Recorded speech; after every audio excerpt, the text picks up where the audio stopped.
Hello and welcome to Euractiv's EU Tweets of the Week.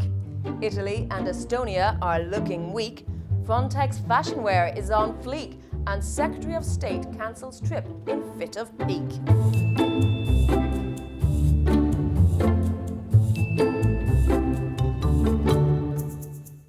Just 13 days into 2021 and Estonia's Prime Minister resigns over corruption scandal.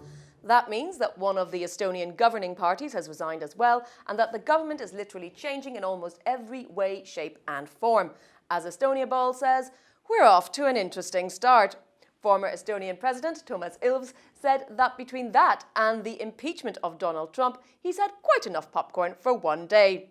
With Jüri Ratas stepping down, the president will ask former MEP Kaja Kallas to step up to the plate and begin forming a new government, which is good news for gender balance and women's empowerment, pointed out Adam Rang. On the other side of the continent, the government in Rome is in crisis, or as we like to call it in Italy, just another Wednesday, as Matteo Renzi announces the resignation of his party's ministers from the Italian government.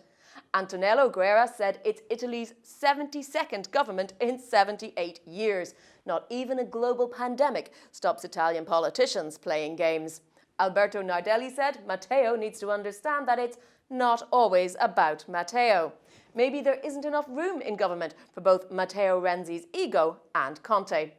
Turning now to our regular fashion segment. Last week we had Jamiroquai Viking Man. This week it's Frontex Guard Guy. For the first time, the European Union has its own uniformed service, the European Border and Coast Guard Standing Corps. And here's a sneak peek of the uniform.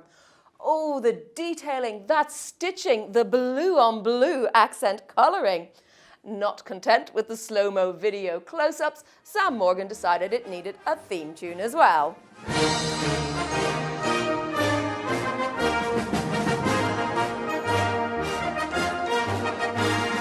Okay, enough of that. Tanya Friesen feels like it's a bad time for a fashion update. What with allegations of pushbacks being investigated and dawn raids by Olaf. The Commission is furious over incompetent staff management and Frontex is in trouble, said MEP Sophie In't Veld. Olaf announcing that they're investigating Frontex the same day Frontex unveils those sexy uniforms is peak EU, said Jakob Jarzowski. And Luke McGee isn't sure which is more tragic. The Europhobes who think this is evidence of some kind of EU army, or the Europhiles who think Brussels would ever be given that level of power by the member states. On Tuesday, US Secretary of State Mike Pompeo cancelled his Europe trip at the last minute after Luxembourg's foreign minister declined to meet him. It's a banner day for Luxembourg, said Philip Crowther. Everyone in Europe knows not to step to Jean Asselborn, added Tom Nuttall. What Luxembourg lacks in population size, it makes up for in foreign ministers who have absolutely had it with the president of the US.